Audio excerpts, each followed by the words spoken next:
Breaking news చూస్తున్న మంత్రులతో CM Revanth Reddy సమావేశం కానున్నారు. ఇందిరమ్మ ఇల్లు, కొత్త రేషన్ కార్డులు, ఇందిరమ్మ ఆత్మీయ భరోసా, రైతు భరోసా పథకాలను రేపటి నుంచి రాష్ట్ర వ్యాప్తంగా ప్రారంభించాలన్న దానిపై కీలక భేటీ జరగనుంది. ఈ 4 పథకాలను జిల్లా స్థాయిలో కార్యక్రమాలు పెట్టి ప్రారంభించాలా లేక రాష్ట్ర స్థాయిలో లాంఛనంగా ప్రారంభించాలా అన్న దానిపై నిర్ణయం తీసుకుంటారని ప్రభుత్వ వర్గాలు తెలిపాయి.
బ్రేకింగ్ న్యూస్ చూస్తున్న మంత్రులతో సీఎం రేవంత్ రెడ్డి సమావేశం కానున్నారు. ఇందిరమ్మ ఇల్లు, కొత్త రేషన్ కార్డులు, ఇందిరమ్మ ఆత్మీయ భరోసా, రైతు భరోసా పథకాలను రేపటి నుంచి రాష్ట్ర వ్యాప్తంగా ప్రారంభించాలన్న దానిపై కీలక భేటీ జరగనుంది.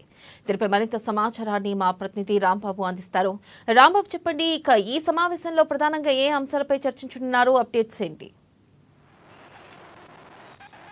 వెన్నెల ముఖ్యమంత్రి రేవంత్ రెడ్డి చేతుల మీదుగా రేపు గణతంత్ర దినోత్సవం సందర్భంగా 4 ప్రతిష్టాత్మకమైనటువంటి పథకాలను రాష్ట్ర ప్రభుత్వం ప్రకటించబోతా ఉన్నది, ప్రారంభించబోతున్నది. ఈ నేపథ్యంలోనే ఈరోజు ముఖ్యమంత్రి ఈ యొక్క కీలక సమావేశాన్ని ఈరోజు కమాండ్ కంట్రోల్ సెంటర్లో ఏర్పాటు చేయడం జరిగింది. ఈ యొక్క సమావేశానికి ఇటు రాష్ట్ర మంత్రులు, అందుబాటులో ఉన్నటువంటి మంత్రులందరూ కూడా ఈ యొక్క సమావేశానికి హాజరవుతారు. సిఎస్ శాంతికుమార్, అదేవిధంగా సంబంధిత యొక్క పథకాలకు సంబంధించినటువంటి శాఖలకు సంబంధించినటువంటి అధికారులు కూడా ఈ యొక్క సమావేశానికి హాజరు కాబోతున్నారు. ప్రధానంగా ఇటు ఇందిరమ్మ ఆత్మీయ భరోసా, రైతు భరోసా, ఇందిరమ్మ ఇండ్లు, రేషన్ కార్డులు, ఈ 4 పథకాలకు సంబంధించినటువంటి అంశంలో కొన్ని అక్కడక్కడ రేషన్ కార్డులకు సంబంధించినటువంటి కొంత ఆందోళన జరుగుతున్నటువంటి పరిస్థితిని మనం చూస్తా ఉన్నాం. ఈ నేపథ్యంలోనే ఈ యొక్క ఎక్కడెక్కడైతే సమస్యలు ఉత్పన్నమైనాయి, ఏ రకంగా ఈ యొక్క సమస్య ఉత్పన్నం అవుతుంది, దానికి గల కారణాలు ఏంది, ఎందుకు ఈ సమస్య వచ్చిందనే దానిపైన కూడా కొంత ఈ యొక్క చర్చ జరిగేటువంటి అవకాశం ఉంది. ప్రధానంగా ఎక్కడ కూడా ఏ ఒక్క అరువునికి కూడా అన్యాయం జరగకుండా నిజమైనటువంటి లబ్ధిదారుడికి ఈ యొక్క పథకాలు అందాలన్నది రాష్ట్ర ప్రభుత్వం ప్రధాన ఉద్దేశం. ఇప్పటికే రాష్ట్ర ప్రభుత్వం ఒక ప్రకటన కూడా, అంటే ముఖ్యంగా మంత్రులు కానీ, ముఖ్యమంత్రి కానీ, లేకపోతే కాంగ్రెస్ పార్టీ నేతలు కానీ, ఎవరు కానీ కాంగ్రెస్ పార్టీకి సంబంధించినలే కాకుండా ఇక్కడ పార్టీలు లేదు, కులం లేదు, మతం లేదు, ఏ పార్టీ వరకైనా వీళ్ళ పథకాలు లబ్ధి చెందాల్సిందే అర్హులకు అని చెప్పేసి మొదటి నుండి చెప్తా ఉన్నది.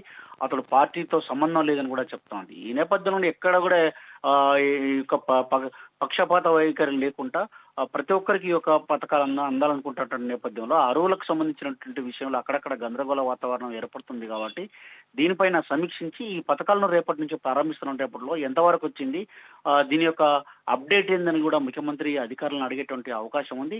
ఈ యొక్క రేషన్ కార్డుల విషయంలోనే కొంత ఇబ్బంది ఉన్నది కాబట్టి ఈ రేషన్ కార్డులకు సంబంధించినటువంటి కొంత అంశం జాప్యం కూడా అయ్యేటువంటి అవకాశం, జారీకి సంబంధించి జాప్యం అయ్యేటువంటి అవకాశం కనపడతా ఉంది. ఎందుకంటే కొంతమంది గతంలో ఏదైతే బీఆర్ఎస్ గవర్నమెంట్ లో చేసుకున్నటువంటి మీ సేవల్లో తీసుకున్నటువంటి దరఖాస్తులు ఉన్నాయో వాళ్ళకే ఆ దరఖాస్తుల్ని పరిగణలోకి తీసుకున్నట్టు కొంత స్పష్టమైనటువంటి నేపథ్యంలో ఈ దరఖాస్తులకు సంబంధించినటువంటి దాంట్లో ప్రధానంగా ఇటు 90% కూడా వాళ్ళకే వచ్చినట్టు తెలుస్తా ఉంది. కాబట్టి ఈ యొక్క ప్రజాపాలన దరఖాస్తులను కూడా పరిగణలోకి తీసుకొని నిజమైనటువంటి లబ్ధిదారునికి ఇవ్వాలని చెప్పేసి రాష్ట్ర ప్రభుత్వం భావిస్తా ఉంది. కాబట్టి రేషన్ కార్డుల విషయం రేపు ప్రారంభించినా గానీ దీని యొక్క ప్రక్రియ 3 నెలల కాలం పట్టేటట్టు కూడా అవకాశం ఉన్నది. ఎందుకంటే ప్రతి ఒక్క అర్హుడిని మాత్రం గుర్తించే ఇయ్యాలని చెప్పేసి రాష్ట్ర ప్రభుత్వం భావిస్తున్నది.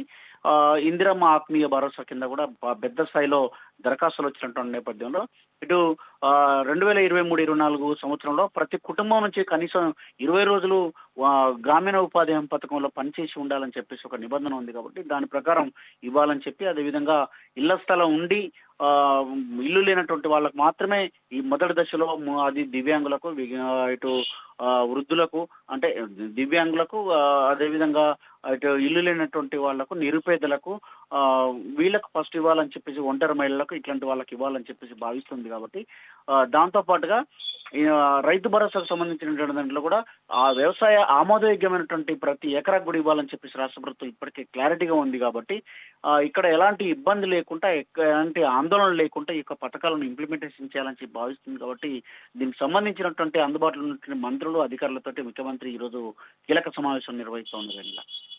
Right, thank you Rambabu.